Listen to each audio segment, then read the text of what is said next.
रहीम अस्सलाम वालेकुम students, welcome back to my channel educational tips. कैसे हैं आप सब? उम्मीद करती हूँ आप सब बच्चे बिल्कुल ठीक होंगे।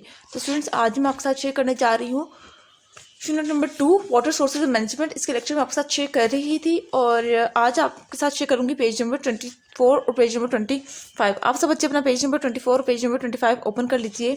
पेज नंबर 24 के टॉप पे आ जाइए तो हमारे पास यहाँ पे टॉपिक है the scarcity of drinking water in cities. ठीक है, यानी कि जो पानी की प्रॉब्लम्स हैं सिटीज़ के अंदर वो क्यों है, कॉजेस क्या है, मतलब इसकी मेन वजह हम लोग डिस्कस करेंगे। The rapid urbanization that has been taken place in developing countries for the past few decades has created many problems for the people living in cities। ठीक है जी। अब वो कह रहे हैं कि जो कंटिन्यूसली हमारे यहाँ पॉपुलेशन की इंक्रीज हो रही है, पॉपुलेशन हमारे पास दिन ब दिन बढ़ती चली जा रही है, उसका रिजल्ट क्या हो रहा है वहाँ पर कि हमें कम जगह, खाली जगह, ज़मीन खाली बहुत कम जगह पे मिलती है और उसकी वजह से पानी का प्रॉब्लम हो रहा है सिटीज़ के अंदर। One of this problem is the scarcity of water.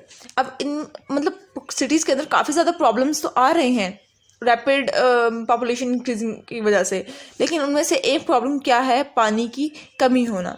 Most of larger cities in the developing world are facing this problem, यानी कि काफ़ी ज़्यादा जो बड़े बड़े कंट्री जो बड़े बड़े जो सिटीज़ हैं पूरी दुनिया में, उनमें ये प्रॉब्लम है। The main reason behind this problem are, अब मेन रीज़न उस प्रॉब्लम की क्या है? Climate change is causing decrease rainfall across many region of the world, यानी कि बारिशें कम होती हैं and reduction in rainfall means the reduction in the fresh water sources available for drinking. और जब बारिशें कम होंगी तो हमारे पास जो ताज़ा पानी आएगा वो नहीं आएगा। ठीक है जी। The ground surface of urban areas are invariably covered with concrete buildings and a plashed road। अब ये वो कह रहे हैं कि जो खाली ज़मीनें होती हैं, खाली जो ज़मीन होती है वहीं से पानी अब्जॉर्ब होता है ज़मीन के नीचे, और वहीं पर ही बिल्डिंग्स बना दी गई हैं ज़्यादा से ज़्यादा, और तारकोल वाली रोड्स बना दी गई हैं। This leaves very little bare ground to absorb rain water, जिसकी वजह से अब ज़्यादातर जो ज़मीन है उधर क्या है, बना दी गई हैं, रोड्स बना दी गई हैं, तो बहुत कम लैंड है जहाँ पर रेन वाटर अब्जॉर्ब किया जा सकता है। And without much rain water it become very difficult to recharge ground water, यानी कि और जब कोई रेन वाटर अब्जॉर्ब नहीं हो रहा तो क्या होगा कि ग्राउंड वाटर की जो सतह है वो नीचे जाई जा रही है, लेकिन उसका कोई फर्क पड़ ही नहीं रहा। ठीक है जी। When ground water is not recharge water table begins to fall and people have a hard time assessing it for domestic use, यानी कि जो पानी की सतह नीचे चली जाएगी, पानी का लेवल नीचे जाता जा रहा है और वो कहीं उसका कोई पॉइंट ऐसा है ही नहीं जहाँ से रेन वाटर अब्जॉर्ब कर सके, ज़मीन में रेन वाटर जा सके, फ्रेश वाटर हम लोगों को हासिल हो सके, तो जिसकी वजह से हम लोगों को अपना डोमेस्टिक यूजेस के लिए पानी हमारे लिए मुश्किल, पानी तक पहुँचना हमारे लिए मुश्किल हो गया है। थर्ड आ जाते हैं, lack of proper city planning is also a cause of water scarcity in cities. अब वो कह रहे हैं कि कोई सिटी प्लानिंग नहीं है कि यहाँ पर आपके यहाँ हमारे यहाँ बिल्डिंग्स बनेगी, यहाँ पे रोड बनेगा, ये ज़मीन खाली रहेगी ताकि लेवल मेंटेन रहे, इस तरह की कोई प्लानिंग है ही नहीं। In Pakistan most of the existing cities are unplanned and the rapidly expanding population does not have access to water for domestic use. ठीक है जी। यानी कि पाकिस्तान के अंदर काफ़ी ज़्यादा ऐसी सिटीज़ हैं जहाँ पॉपुलेशन आई जा रही है, बढ़ती जा रही है और वहाँ पर पानी का कोई नामो निशान ही नहीं है, वो जो है पानी की किल्लत की तरफ जा रही हैं। उसके बाद फिर आ जाते हैं way to solve the shortage of water in Pakistan. सबसे पहला जो मतलब आइडिया है, ये जो सबसे पहला वे है, जो सोल्यूशन है इस वाटर शॉर्टेज को दूर करने के पाकिस्तान के अंदर से देखा जाए तो वो है इम्प्लीमेंटेशन ऑफ सिटी प्लानिंग, यानी कि प्रॉपर सिटी प्लानिंग होनी चाहिए। Implementation of city planning to make sure the proper access of water for domestic use, यानी कि प्रॉपर सिटी प्लानिंग होनी चाहिए ताकि उसके जरिए हम लोग वाटर तक आसानी पहुँच सके। Reduction for deforestation, reduction of this deforestation in order to increase ground water recharge। उसके बाद फिर आ जाते हैं, यानी कि कटिंग डाउन ऑफ ट्रीज नहीं होना चाहिए। डिफॉरेस्टेशन यही होता है ना, कटिंग डाउन ऑफ ट्रीज, यानी कि ज़्यादा दरख्त नहीं काटने चाहिए। Use of better irrigation water management strategies. अब वो कह रहे हैं कि आपने अगर खेतों को पानी डालना है तो आपने उसको किसी और तरीके से डालना है, आपने यूँ नहीं कि वो ज़मीनी पानी का इस्तेमाल करना है। ठीक है।